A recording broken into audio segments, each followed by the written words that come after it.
Chapter 1. Jack had a soft beer buzz going, and he was with his horses. The only thing that could make things better was if Riley was with him, but he wasn't going to pull Riley out of the party just to keep Jack company. On the other hand, he wasn't moving inside anytime soon. He had enough finger food to last him a few days, wrapped in a napkin, and he didn't need to go back in unless there was some kind of natural disaster. Parties and Jack Campbell Hayes did not mix. Even New Year's was something he avoided. Not that he was introverted, it was just the whole entire family was here. Every single one of them. And they all wanted to talk to him about one thing or another. When Max had decided it was too chaotic and disappeared with Carol into his sensory room, Jack had wanted to go as well. "You can't hide the whole night," Riley said from behind him. Jack turned to face his husband, leaning back against the stable door and waiting for the lecture. Riley was happy as a pig in shit right in the middle of it all, juggling babies, catering, socializing, and hell, everything that Jack was avoiding right about now. "People asked where you were," Riley added.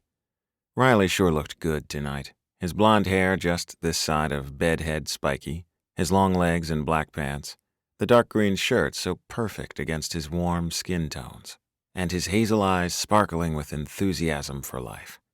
Sexy. Very sexy. All toned and slim and hard and hot. Jack cleared the thoughts of kissing the life out of Riley from his head. He'd need all his faculties to deal with Riley when he knew damn well Riley wanted him to go back inside and host the party. Anyway, he was suspicious that anyone really worried where he'd gone. "Who asked?" Riley stepped right up into his space, close enough so that Jack could inhale the scent of his man.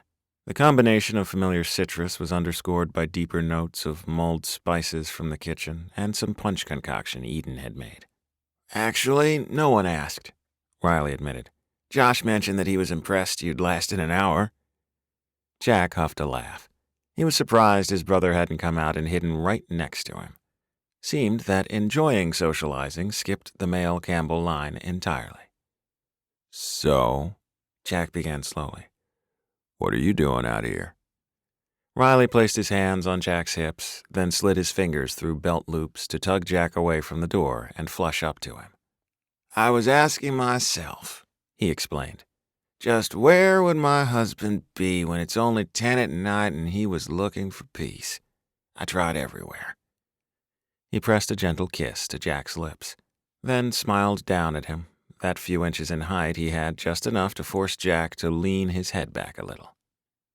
"Actually, that's a lie. I looked in the twins' room, checked in on Max, then came here." "Is Max okay?" "Carol is keeping an eye on him. He doesn't get why all these people are here, and it's all a bit much for him, but he's okay." "And the twins?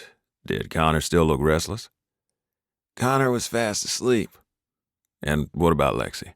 "Lexi was sleeping too, so I came out here and I found you."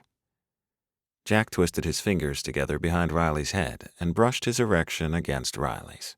It didn't seem like they were in each other's company more than 10 seconds, and Jack was already turned on. Thank God Riley appeared to have the same problem. "What we gonna do?" Jack asked. He had plenty of ideas, the best of which involved rope and the barn and a whole lot of lube. Riley slanted his head and kissed Jack thoroughly, never taking his hands from Jack's belt and never moving. When they separated for air, Riley was smirking. Jack knew exactly what his husband was going to say. He wanted him back inside in that hell called the New Year's Eve party. "No," Jack protested immediately. 2 hours, Jack, just 2 hours. Go in, be all kinds of sociable, and as soon as the clock strikes 12, you can come back out." "Riley." Riley silenced Jack with a finger pressed to his lips. He leaned close and whispered, 2 hours is all, Jack. You can manage that. And if you're a good boy—" Jack couldn't hold back the laugh at that point as Riley waggled his eyebrows suggestively. "What do you plan on doing as my reward?" Riley leaned in for one last kiss, then turned smartly on his heel. "For you to find out," he threw over his shoulder.